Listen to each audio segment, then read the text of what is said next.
Good evening, Elaine, to you. Welcome to the Female VC Lab podcast. Thank you very In much. one line, can you give me your name, your title, and the name of your fund? Yep. Ellie or Elianne Oei, OEI. It's a Chinese name. I am based in the Netherlands and we run Exponential Positive Impact Capital. It's a fund and a platform where we focus on impact driven founders and investors and bringing them together through revenue based financing. This is going to be super interesting. I'm ready to hear all about this. So, what inspired you to become an investor or venture capitalist? It's a bit of a story there. It goes about 5 years back. My then business partner had been investing. She was probably 17, 18. I hadn't been that clever. She was. I was lucky enough to work with her for over 10 years. And she really got us involved in the investing game about 5 years ago when we both had kids, 5, 6 years ago. We figured out that even though we had capital, we had assets, and we had quite a high net worth network, we weren't actually leveraging it, nor were we learning how to invest. Even though that's what you do, right? You put your money to work. That makes sense. Especially as women, we're, well, what do we do now? So we started digging into the angel investing space, connected with local angel groups, and started just taking small bets. And that led to, first of all, the Futures Collective, which was a syndicate focused on investing in future trends, Oh, with the interesting. idea that you actually learn as well as connect with, as well as then put money on future trends like blockchain, like crypto, Quantum AI, like computer, AI, exactly all smart the cities. We can Gartner's go, hype life cycle. yes, on and Uh, on. yeah, all that tech that you probably love as well. And that when we found the investing game, when we really started to get to know it, this doesn't really work for most things, specifically not for making the world a better place, because it's really much driven by valuation and perception. And then it's really a portfolio Mhm. play, so it burns a lot of good people and talents and capital on the way. Yes. So through connecting with other angels, we found revenue-based financing as an instrument, and we're like, huh, Hmm. that's interesting because it's a different model and it lowers risk for the investor over time because you get checks back every month or every quarter or every year. It depends on how you structure it.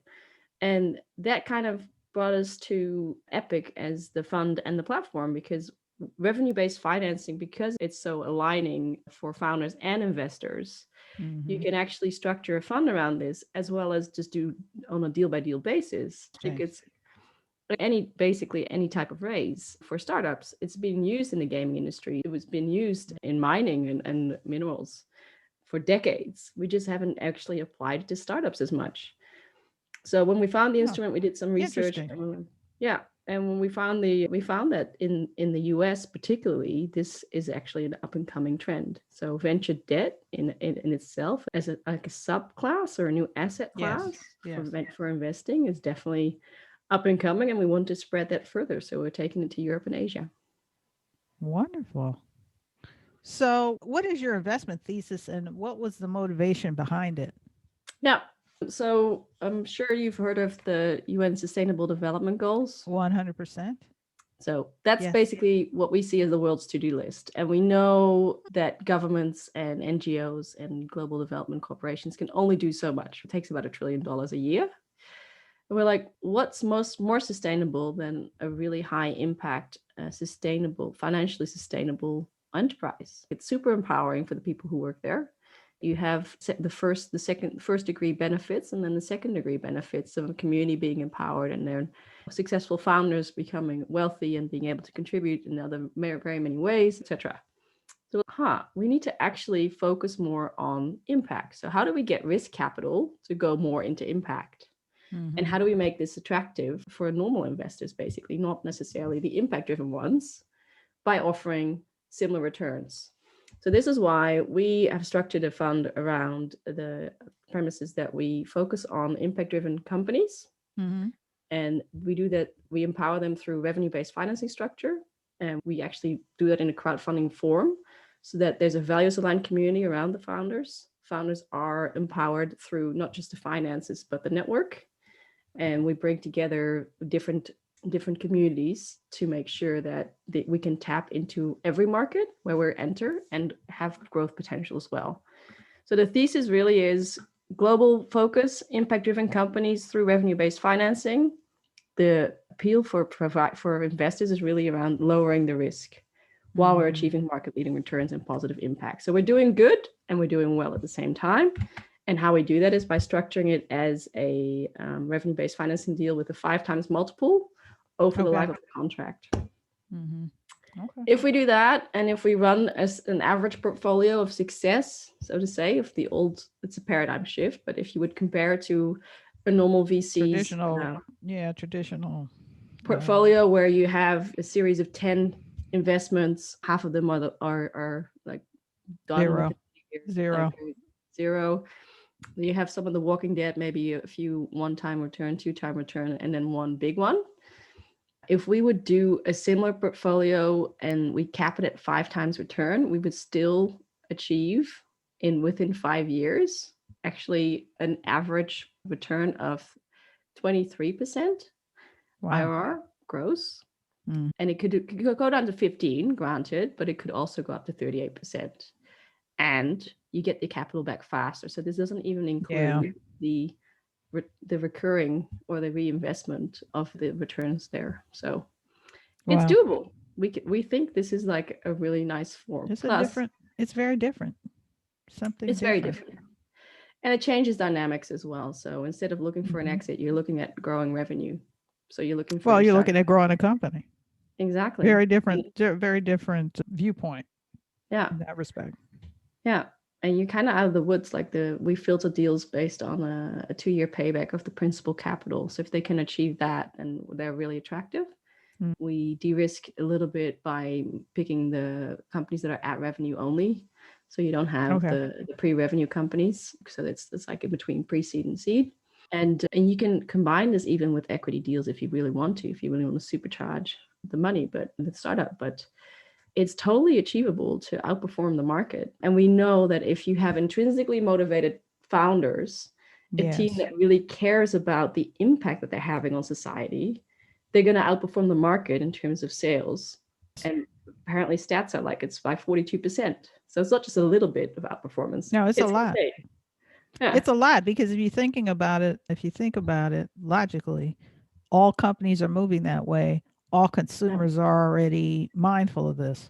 So if you don't migrate in that direction, A, who are going to be your potential customers, and B, who are going to be your other all the customers and all who you're going to sell your product to, even on a B2B level, they may not be available because everyone is implementing this into their thinking now.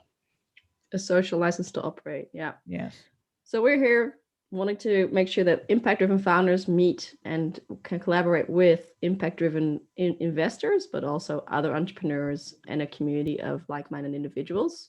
So we've attached purpose-driven communities to ourselves to really scale and go global. And the other thing that we would really like to see is that we protect the impact, because what usually happens with investing, as soon as there's an investment on the table, it's a valuation discussion. It doesn't, the impact has become secondary. And sadly, with exit pathways, sometimes you see the impact being negated because the people who don't want the innovation buys the startup. What happens to the impact? That's true. It's gone. That's true. So if you don't actually have 9 times out of 10, it's probably gone, depending upon who acquires it. Yeah. Like that's why Shell has many electric vehicles or electric engines in their 30-odd year-old portfolio of purchases. Yeah. You go digging around and you go, oh, why is that? They were purchasing the competition, pretty much. The disruptive competition. Yeah. We see it as also a way of protecting the impact in the investment game. No, that's a good point. That's a very good point. Very good point. So what are you currently learning or listening to or reading? Oh gosh, it's varied. I'm definitely learning how the mindset of VC is very different. So I've come from a consulting background, done some angel investments. We have a high net worth network, but they're mostly angels.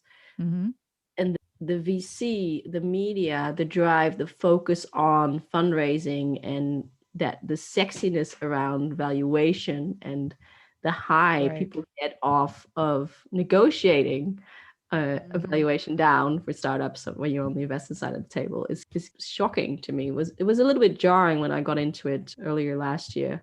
I was like, what is going on? Is this really how we want to treat each other? And it comes down to, I guess, for us, we want to be extremely transparent and value add at every step of the process, where we see other people working at quite a values destructive type of way, which is definitely not aligned with our values in the venture capital space. Not to say that it's always the case, but that's the horror stories that you hear and that sort of stuff. I'm reading of my Bible in this journey is The Business of Venture Capital by the Indian guy. I can't remember his name now.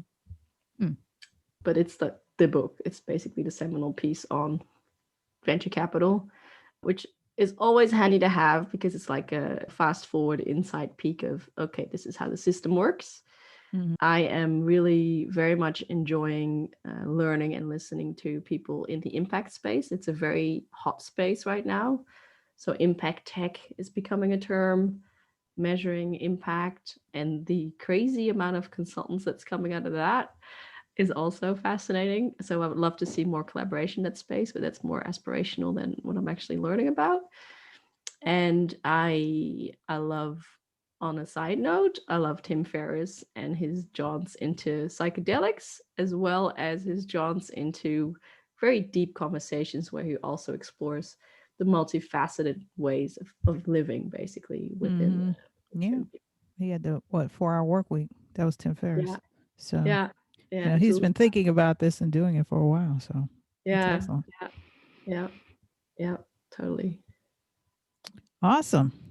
So, when we're talking 2 years from now, how do you see investing or even venture capital having evolved or changed in a couple of years? So my drive and aspiration is to have venture debt, and in particular revenue-based financing, squarely on the map in Europe and Asia. Right now it's nascent.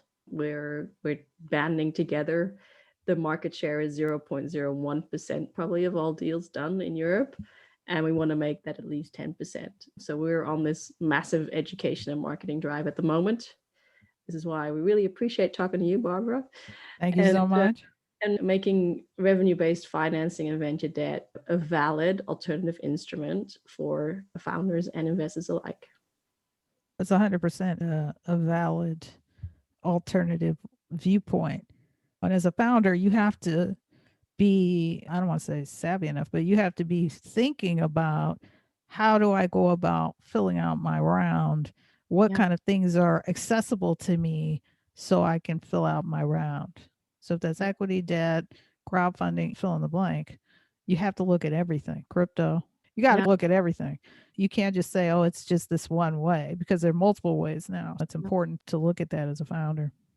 Yeah, totally. I'm super curious what's going to happen with the fact that we're literally in a global pandemic, that I think the market's flooded with capital at the moment, US investors and big VCs coming to Europe, for instance, which is kind of crazy, with a very different dynamic. So there's almost this competition for capital to be deployed, and see what that does to the pricing of the valuation rounds here, because I know historically US has been leading. It'd be similar in Israel in terms of pricing, but Europe and in particular Asia, it's quite different. So I'm super curious to see how the VC landscape is going to shift with the influence of both the macroeconomic trends, shifts to Asia in the next few years. Brexit, to mix it up a little bit. Yeah, Brexit. Is that completely done? No, of course not. It's like, I think it's not 100% unwound. That's a good point. Like, how is that really going to impact other things, currencies, markets, and other things like that? That's important. Tax structures. Absolutely. Absolutely. So it's definitely, and it's going to hurt for the UK mostly. I think the continental Europe will actually benefit from it, because if it's very likely that the UK will become an island again. If that happens, then you can't operate on an island. Basically, the market's too small there. The opportunities they were the financial capital of Europe, but I don't think that's happening. It's going to be the case in the future. So I think that it's going to be moved to continental Europe, and then in 5 to 10 years, we see a massive shift to Southeast Asia, mostly driven by China, India. Yeah, absolutely. 100%. Just Agreed with that. markets. Yeah. So how do people contact you? Well, you can find us, find me on LinkedIn, Elianne Oei. It's a hard name. I know. Not that many of us, so that helps. Our website is www.epichub.org. And you can always send us an email on info@epichub.org. O-R-G. We're happy to hear from you if you have impact-driven communities. We'd love to connect with you if you have a company that's at revenue, is impact-focused, is mainly in Europe or Asia, because the US market is buoyant, but Europe and Asia are much more impact-centric. Although US is making big moves there too, by the way. Love that. I love that happening. And we'd love to hear from you if you're an LP or a VC wanting to explore venture debt and revenue-based financing, because the platform can host co-investments as well as do rounds for you as an LP. Awesome. Yeah. That all sounds great. Elianne, thank you so much from pleasure. Epic for being my guest on the Female VC Lab podcast. I love the venture that you're on. I love the exposure that you're given to us females. Let's stick together and make it all happen. Let's make this. That's right. Female. Let's do it. Excellent. Thanks so much. Thank you.